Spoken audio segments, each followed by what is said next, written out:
독일 우화에 이런 이야기가 나옵니다. 어느 날 임금님이 두 신하를 불러서 한 신하에게는 팀을 만들어가지고 1년 동안 온 나라를 탐방하면서 우리나라에 어떤 종류의 잡초들이 있는지, 잡초가 얼마나 많은지 조사하도록 명령을 했습니다. 그리고 다른 한 신하에게는 팀을 만들어 우리나라에 어떤 종류의 꽃들이 있는지, 얼마나 많이 있는지 조사하도록 지시했습니다. 1년이 지난 다음에 두 신하가 임금님 앞에 나왔습니다. 먼저 잡초를 연구한 신하가 말합니다. 임금님, 우리나라는 잡초 국가입니다. 온 나라에 잡초가 가득하고 잡초가 온 땅에 널려 있습니다. 꽃을 연구했던 신하가 보고를 합니다. 임금님, 우리나라는 꽃의 국가입니다. 우리나라 국토 전역에 얼마나 다양하고 많은 꽃들이 가득한지 모르겠습니다. 똑같은 나라를 탐방하고 돌아왔지만 한 사람은 잡초만을 보았기 때문에 잡초 나라라고 얘기했고, 다른 사람은 꽃을 연구했기 때문에 꽃의 나라라고 이야기를 했다는 것입니다. 오늘 여러분은 여러분 주변에 잡초만 보고 사십니까? 아니면 꽃을 보고 사십니까? 똑같은 상황 속에 살면서도 어떤 사람은 잡초 나라에 살 수도 있는 것이고, 어떤 사람은 꽃의 나라에서 살 수도 있더라는 것이죠. 자, 과일 바구니에 과일이 한가득 담겨져 있을 때 여러분은 좋은 과일부터 드십니까? 아니면 나쁜 과일부터 먼저 드십니까? 이게 탈무드에 나오는 이야기인데요. 네. 좋은 것을 먼저 먹는다면 당신은 계속 가장 좋은 것을 먹게 될 것이지만, 나쁜 것을 먼저 먹는다면 계속 가장 나쁜 것을 먹게 될 것이다 하는 얘기예요. 이 히브리 문학에서는 항상 좋은 것을 먼저 하는 관습이 있어요. 시편을 기록하면서도 가장 중요한 것, 가장 귀한 것, 가장 소중한 것을 제일 앞에 담아 놓았습니다. 그래서 시편 1편은 시편 150편 전체의 주제를 노래하고 있는데, 그 주제는 한마디로 복 있는 사람이에요.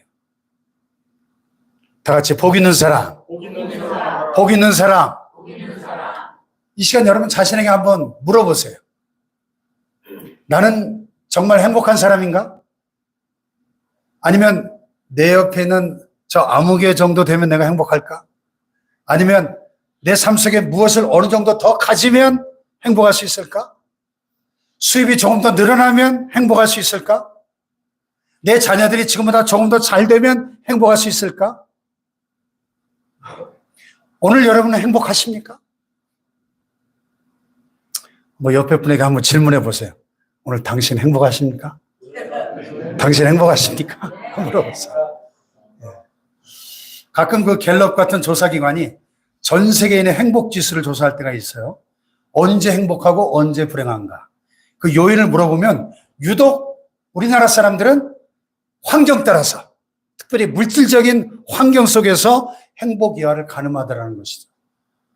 그래서 행복 지수가 OECD 국가 중에서 거의 꼴찌입니다. 38개국 중에서 36위 행복 지수가. 그래서 우리 대한민국 사람들은 늘 불행해요. 거의 모든 사람들이 불행하다고 얘기합니다. 그래서 조사한 사람들이 한결같이 이렇게 얘기를 해요. 참 이상하네요. 대한민국 사람들은 잘 사는데 불행하다고 말해요. 참 희한하네요. 그런다는 거예요. 잘 사는데 모든 국민이 불행하다고 말하는 나라가 대한민국이라는 거예요. 얼마 전에 다녀가신 기도원 동족선교회 박상원 목사님은 미국 시애틀에서 20년 넘게 지금 사시면서 북한 선교 사역을 하고 계신데, 지난번에 오셔가지고 저하고 대화하면서 그러시더라고요. 지금 우리나라 사람들이 미국 사람들보다 훨씬 더 잘 먹고 잘 살고 있다는 거예요. 실제로 의식주 모든 면에. 그런데 모두가 불행한 나라가 대한민국입니다. 왜 그럴까? 왜? 잘못된 비교의식 때문에 그렇습니다. 어느 미국 교회에서 선교사를 파송하기 위해서 선교헌금을 하고 있었는데, 이 미국 교회에서는 봉헌을 할 때 이렇게 쟁반을, 접시를 돌려요. 황금색으로 된 접시를 돌리기 때문에 얼마를 헌금하는지 옆 사람이 다 볼 수가 있습니다. 헌금 접시가 어느 시각장애인 앞에 가게 됐는데 그는 많은 헌금을 할 수 없는 어려운 형편의 사람인 걸 모두가 다 알고 있어요. 그런데 지갑에서 미화 270불, 우리도 한 35만 원을 세워가지고 접시에 넣는 거예요. 깜짝 놀란 옆 사람이 아니 어떻게 그렇게 많은 돈을 헌금하십니까? 그랬더니 시각장애인이 웃으면서 이렇게 대답하더라는 거예요. 저는 눈이 안 보입니다. 그런데 제 친구에게 물어보니까 밤에 방 안에 불을 켜는 비용이 1년이면 270불이 든다고 그러더라고요. 나는 방에 불을 켜야 될 필요가 없으니까 1년이면 이만큼의 돈을 쓰지 않아도 되는 복을 받았구나 생각하고 그걸 모았습니다. 그래서 그 은혜를 모르고 어둠 속에 살아가는 사람들에게 참 빛을, 복음의 빛을 비치게 하고 싶었습니다. 아멘. 할렐루야. 아멘. 지금 내 집에 전기가 들어온다면 전기 없이 살아가는 지구상의 20억의 사람들보다 나는 더 감사해야 될 행복한 사람인 것을 알고 계십니까, 여러분? 지금 내 집에 마실 식수가 들어오고 있다면 마실 물이 없어 고생하는 지구상의 10억 명의 사람들보다 나는 더 감사해야 될 사람인 것이죠. 하루에 10,000원 이상의 돈으로 내가 살고 있다면 10,000원이 없어서 가난의 굴레에서 힘겹게 살아가는 12억의 사람들보다 나는 더 감사해야 될 행복한 사람이 아닐까요? 네. 하루에 한 끼라도 따끈한 음식을 먹을 수 있다면 그 한 끼 음식이 없어서 영양실조에 걸려 죽어가고 있는 8억 명의 사람들보다 나는 더 행복한 사람들인 것입니다. 오늘 아침에 내가 건강한 몸으로 일어났다면 이번 주를 넘기지 못하고 죽어가야 할 불치병에 걸려있는 100만 명의 사람들보다 나는 더 행복한 사람인 것입니다.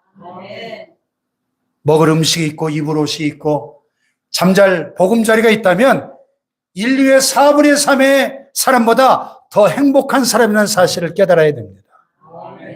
아멘. 불행이라는 이름을 가진 신이 있는데요. 이 불행의 신이 사는 집을 방문해 보니까 그의 아내가 있더래요. 불행의 신의 집에 같이 사는 아내 이름이 뭔지 아십니까? 바로 비교의 신이에요. 비교의 신. 불행의 신과 비교의 신이 부부로 같은 집에 살더라는 거예요.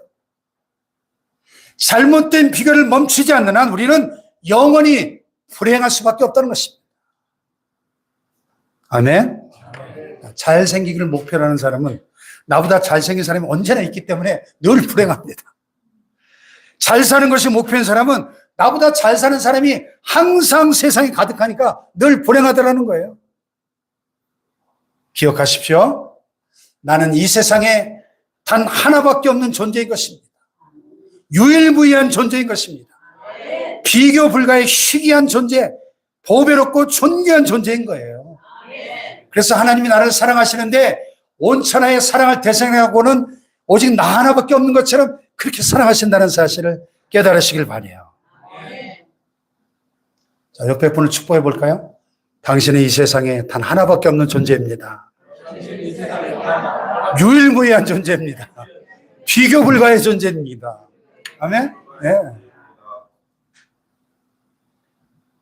비교의식 대신에 우리는 이 의식을 갖고 살아야 되는 겁니다. 이 사실을 깨달은 사람은 인생의 어떤 상황 속에서도 행복할 수 있는 것입니다. 기쁠 때나 슬플 때나 괴로우나 즐거우나 평탄할 때나 역경 중에나 하나님 앞에 기도하고 감사하면서 살아갈 수 있는 것입니다. 할렐루야. 네. 때를 따라 도와주시는 하나님의 은혜가 있고 그걸 우리가 받아 누리는 이것이 복인 것입니다. 이것이 행복이에요. 똑같은 상황 속에 살면서도 천국에 살 수도 있고 지옥에 살 수도 있는 겁니다. 어떤 사람이 평생 나쁜 짓만 하다가 죽었습니다. 당연히 천국 못 가고 지옥 갈 줄 알았죠. 근데 베드로 사도가 천국 문 앞에서 당신 천국 갈래요? 지옥 갈래요? 선택하라고 하더랍니다. 제가 잠깐 구경하고 와도 되겠습니까? 허락을 받고 천국에 올라갔더니 모든 사람들이 하얀 옷을 입고 걸음걸이도 사뿐사뿐 하루 종일 찬송하고 하루 종일 예배하고 영 싱겁고 재미없어 보이더래요.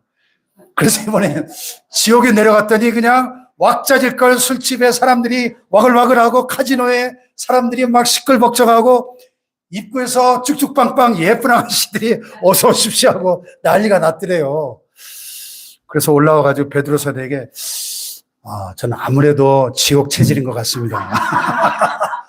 그래요? 그럼 지옥 가시라고. 그래서 가보니까 아니 술집이 없는 거예요. 카지노도 없고 쭉쭉빵빵 아가씨들도 없습니다. 지옥에 갔더니 막 뱀들이 우글거리고 사방에서 사나운 동물들이 막 덤비고 불꽃에 연기에 막 싸우는 소리에 아우성 소리에 피 흘리고 뛰고 난리가 난 거예요. 그래서 베드로 사도에게 항의를 했겠죠. 아니 내가 봤던 술집 카지노 예쁜 아가씨들 다 어디 갔어요? 그랬더니 베드로가 하는 말이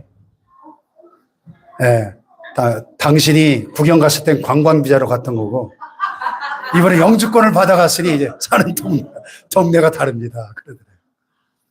그때 지옥에서 마귀들이 노래를 하는데 이런 노래가 들리더래요.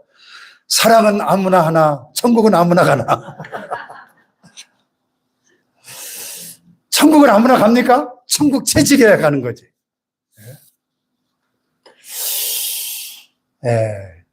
인류 역사상 가장 아름다운 시가 있다면 시편이라고 말합니다. 모든 문학가들과 시인들이 전 세계 시들 중에 가장 아름다운 시는 시편이라고 말하는데 그 시편의 주제가 뭐냐? 복 있는 사람이에요. 다 같이 복 있는 사람, 복 있는 사람, 복 있는 사람 비동사입니다. 비동사. Blessed is the man 비동사예요. 복을 가진 사람이 아니고 복 받은 사람이 아닙니다. 복 있는 사람, 복 있는 존재입니다. 복이라는 게 복이란 열매가 큰 게 있어가지고 어떤 사람은 100개를 받고 어떤 사람은 10개를 받고 어떤 사람은 못 받고 어떤 사람은 뭐 왕창 받고 그런 줄 알지만 복이라는 열매가 따로 있는 게 아니라는 것이죠. 복은 가지거나 받는 게 아니고 내가 복 있는 존재가 되는 것입니다. 다시 말해서 행복은 소유의 문제가 아닌 존재의 문제들을 하는 존재의 문제. 내가 복 있는 존재가 되면 복이 나를 따라오는 것입니다. 복이 내 속에 저절로 쌓여가는 거지 내가 복을 받고 누리는 게 아니더라는 것입니다. 내가 복 있는 사람이 되면 물질도 저절로 따라오는 것입니다. 그래서 축복장으로 유명한 신명기 28장에 보면 이런 말씀이 나와요. 같이 한번 읽어볼까요? 시작. 내가 내 하나님 여호와의 말씀을 삼가 듣고 내가 오늘 내게 명령하는 그 모든 명령을 지켜 행하며 내 하나님 여호와께서 너를 세계 모든 민족 위에 뛰어나게 하실 것이라. 네가 네 하나님 여호와의 말씀을 청종하면 이 모든 복이 내게 임하며 내게 이르리니. 아멘. 이 모든 복이 신명기 28장 1절로 14절에 온갖 세상의 복들이 쫙 열거되는데 그 모든 복이 내게 임하며 내게 이르리니.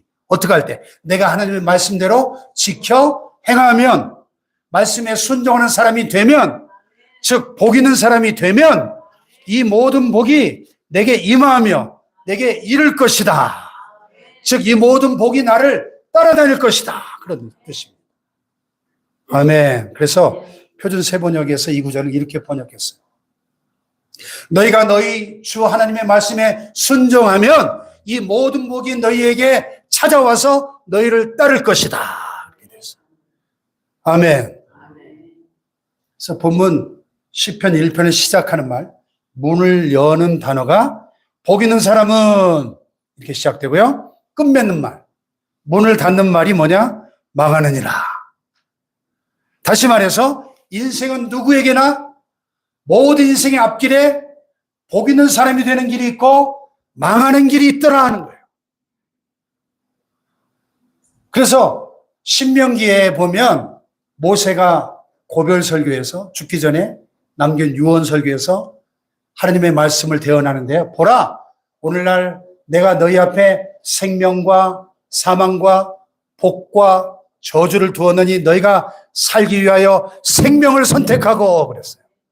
아멘. 우리가 선택하는 거예요. 고대 그리스 철학자 소크라테스의 제자죠. 플라톤의 행복론에 보면 행복의 5가지 조건이 나오는데 참 재밌습니다. 첫 번째, 행복이 뭐냐? 먹고 싶고 입고 싶은 수준에서 조금 부족한 듯한 재산. 둘째, 모든 사람이 칭찬하기 약간 부족한 듯한 용모. 세 번째, 주위 사람의 절반 정도가 알아줄 만한 명예. 네 번째, 겨루어 한 사람에 이기고 2 사람에게 질 만한 체력. 네 번째, 당신 연설을 듣고 절반이 동의하고 손뼉을 칠 만한 말솜씨. 이게 행복의 조건이래요. 그러면 행복한 줄 알아라.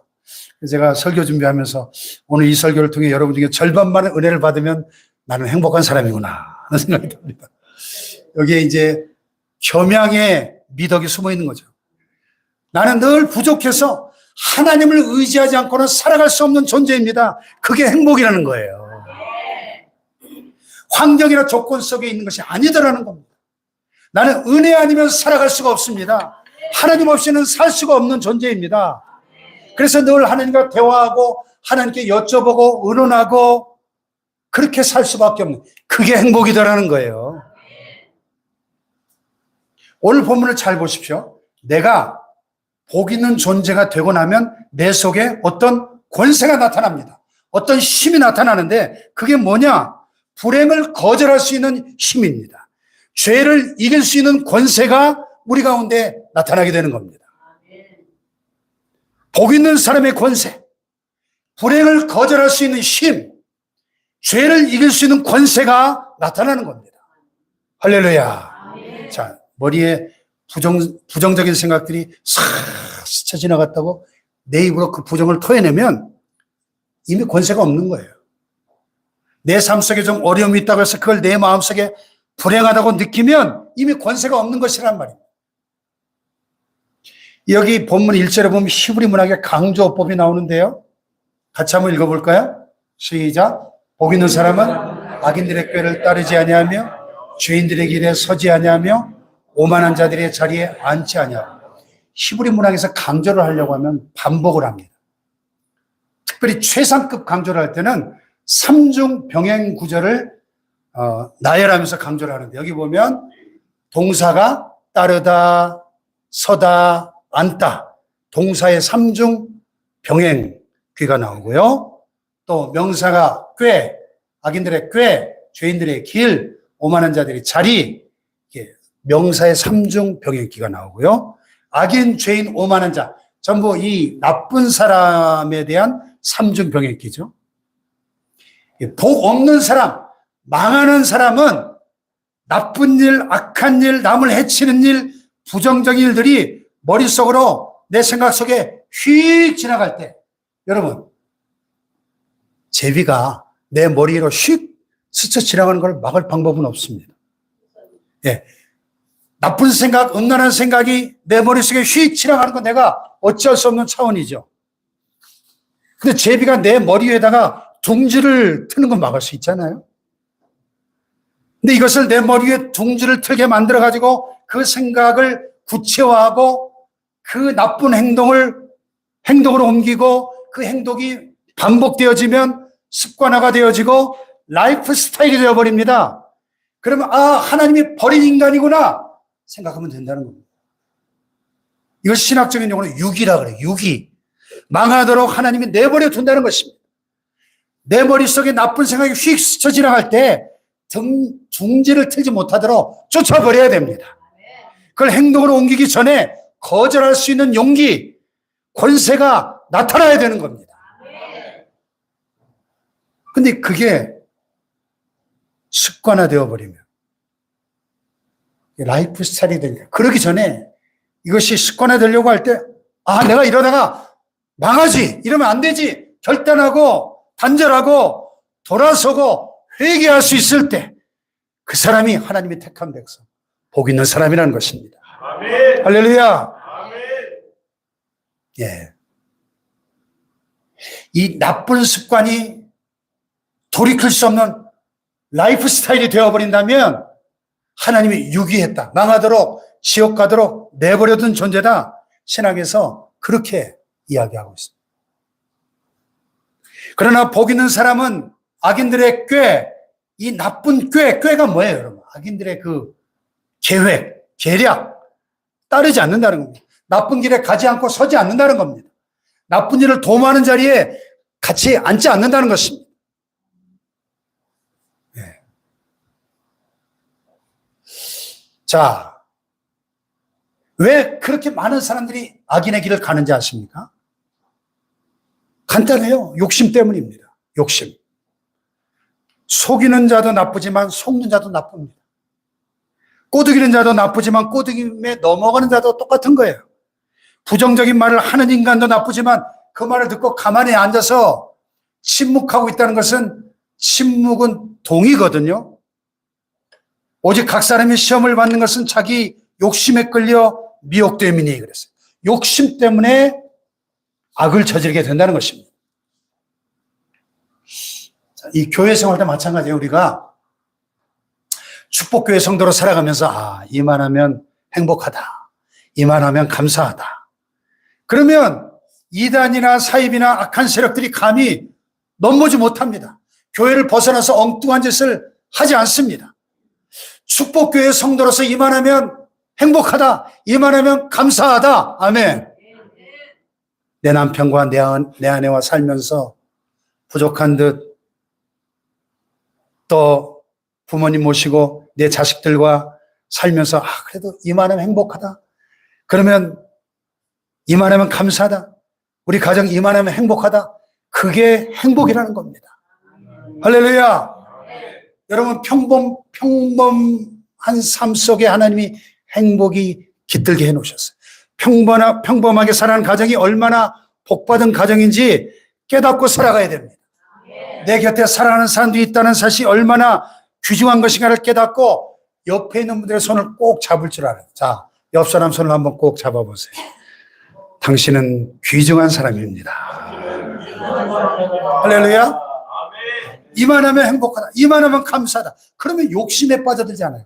오직 각 사람이 시험을 받는 것은 자기 욕심에 끌려 미혹되미니 욕심이 잉태한 적 죄를 낳고 죄가 장사한 적 사망을 낳는다 그랬습니다. 아멘. 그래서 오늘 이 본문의 시편 기자가 복 있는 사람을 한 폭의 그림으로 그리고 있는데요. 복 있는 사람, 이런 사람이다 가르쳐준 그림이 한 폭이 나오는데 그게 뭐예요? 시냇가에 심는다. 시냇가에 심는다.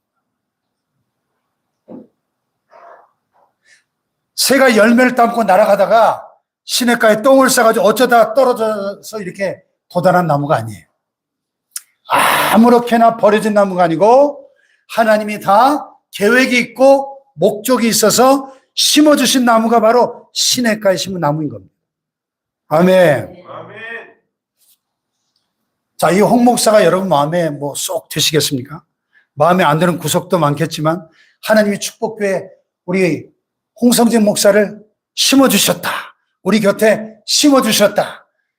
우리 목사님을 우리 가정 복받으라고 우리 교회에 심어주셨다. 나를 천국까지 인도하라고 내 옆에 심어주셨다. 할렐루야. 아멘. 이게 복이라는 게 이게.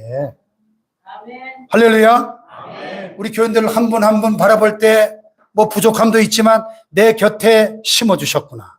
내가 축복하고 사랑하고 섬기며 살아야지. 그러면 그게 복이라는 겁니다. 내 남편과 내 아내, 내 자식들 좀 부족한 듯 하지만 하나님이 내 곁에 심어주셨다. 할렐루야. 이게 복이라는 겁니다. 시냇가에 심은 나무 했을 때 성경에 떠오르는 이미지가 아니라 용비어천가를 연상하는 분들이 있어요. 용비어천가에 뿌리 깊은 나무는 바람에 아니 흔들리고 그런 구절이 있는데요. 시냇가에 심은 나무는 뿌리가 깊이 내려져서 바람에 흔들리지 않고 든든히 서 있을 것이다. 이런 분들은 성경을 안 읽고 용비어천가만 읽은 분들이에요. 시냇가에 심은 나무는 뿌리가 깊지 않습니다. 그래서 바람 불면 가지가 부러지고 넘어질 수 있습니다. 눈이 많이 내리면 가지가 부러지기도 합니다. 실패와 고통과 질병 다 경험할 수 있는 겁니다. 시냇물이 마르면 말라 죽을 수도 있습니다. 그래서 시냇가에 심은 나무는 하나님의 은혜 없이는 살 수가 없는 나무인 것입니다. 한순간도 하나님 의지하지 않고는 버틸 수가 없는 나무가 바로 시냇가에 심은 나무다 하는 것입니다. 할렐루야. 그래서 늘 하나님께 기도해야 되고, 늘 하나님을 의지해야 되고, 하나님과 의논해야 되고, 하나님을 붙들고 살아야 되는 겁니다. 내 힘으로 버티는 게 아니고 하나님이 나를 붙들어 주셔야 버티고 설 수 있는 겁니다. 이게 시냇가에 심은 나무예요. 그러면 여기서 말씀한 시냇가가 뭘까요? 시냇가가 어디입니까? 브루너라고 하는 신학자가 하나님의 말씀이 우리 성도들이 뿌리내려야 될 시냇가다 이렇게 얘기했고, 어떤 분은 예수님의 사랑이, 하나님의 사랑이 우리가 뿌리내리고 살아야 될 시냇가다 그랬어요. 하나님의 말씀과 예수님의 사랑, 또 어떤 분들은 하나님의 말씀이 올바르게 선포되어지는 것, 그 선포되는 말씀을 따라 하나님이 함께 역사하시는 곳, 바로 건강한 교회가 성도들이 뿌리내리고 살아야 될 시냇가다 그랬습니다. 그렇다면 우리가 하나님의 말씀에 뿌리내리고 주님의 사랑 안에 뿌리내리고 이 교회에 뿌리내리고 사는 성도들 되시기를 축복합니다. 아멘. 할렐루야. 이 시냇가에 심은 나무는 그늘이 많아지고 온갖 새들이 논일고 또 길 가는 나그네가 쉬어가고 풍성한 열매를 맺기 때문에 많은 사람들을 복되게 하는 나무인 것이죠. 근데 여기 잘 보면 재미있는 말씀이 있어요. 사과나무 1년에 사과가 몇 번 맺히죠? 한 번 맺힙니다. 배나무도 1년에 배가 한 번 맺힙니다. 포도나무에도 1년에 한 번 포도가 맺히는데, 근데 복 있는 나무는 1년에 한 번 복열매를 맺는 게 아니라 여기 3절에 보면 시냇가에 심은 나무가 어떻게 해요? 철을 따라 열매를 맺는다. 그래, 철을 따라. 봄에는 봄의 열매가 있고, 여름에는 여름의 열매가 있고, 가을에는 가을의 열매가 있고, 겨울에는 겨울의 열매가 있더라는 거예요. 다시 말해서 복 있는 사람은 형통할 때 맺혀지는 열매가 있고 역경 속에도 맺혀지는 열매가 있더라는 겁니다. 아멘. 좋은 일이 있을 때 맺혀지는 열매가 있고 시련이 있을 때 맺혀지는 열매가 있더라는 거예요. 환경에 따라, 형편에 따라, 처지에 따라 하나님이 허락하시는 다양한 열매를 맺더라. 아멘. 이것이 시냇가에 심은 나무라는 거예요. 우리는 그런데 늘 문제 없을 때만, 형통할 때만 행복의 열매가 맺혀질 거라고 생각을 하죠. 근데 그렇지 않다는 것입니다. 오늘 여러분 삶 속에 고난이 있습니까? 원치 않는 환경 속에 빠져 허우적거리고 계십니까?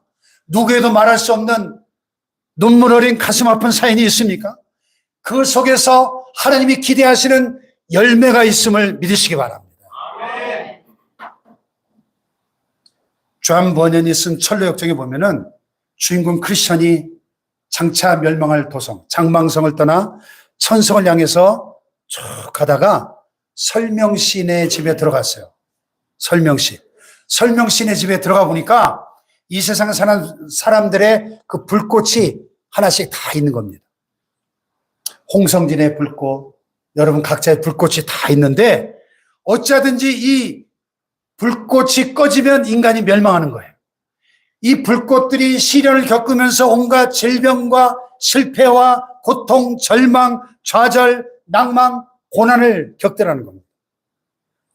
근데 이 불꽃이 커지면 형통하고 기쁘고 행복하고 사랑하고 섬기면서 찬송과 감사가 넘치는 삶을 살아가게 되는 것이죠.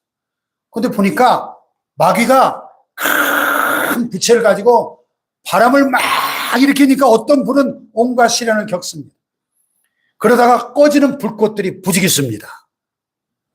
그런데 어떤 불꽃은 바람이 강하면 강할수록 점점 더 크게 타오르는 거예요. 그래서 고개를 갸우뚱하니까 설명씨가 크리스천을 데리고 뒤뜰로 나갑니다.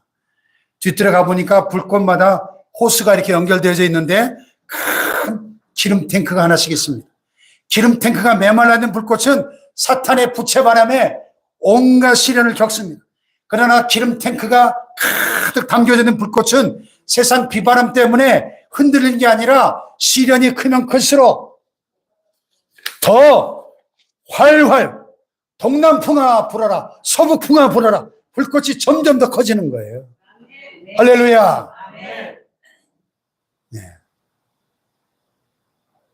어차피 인생은 바람 불기 마련인데, 그런데 하나님의 은혜의 기름 탱크가, 기도의 기름 탱크가, 성령의 기름 탱크, 말씀의 기름 탱크, 사랑의 기름 탱크가 가득하면 시련의 바람이 불어올수록 더 크게 타오를 것이다. 근데 이 기름 탱크가 마르면 망하는 거죠. 하나님의 은혜의 기름, 성령의 기름, 말씀의 기름, 기도의 기름이 마르지 않는 복 있는 존재가 되시기를 주님의 이름으로 축복합니다. 여러분, 하나님의 특별한 계획이 있어서 시냇가에 심어놓은, 시냇가에 심겨진 나무임을 믿으시기 바랍니다. 당신은 이 세상에 하나뿐인 비교 불가의 존재, 행복한 사람입니다. 할렐루야. 감사해요.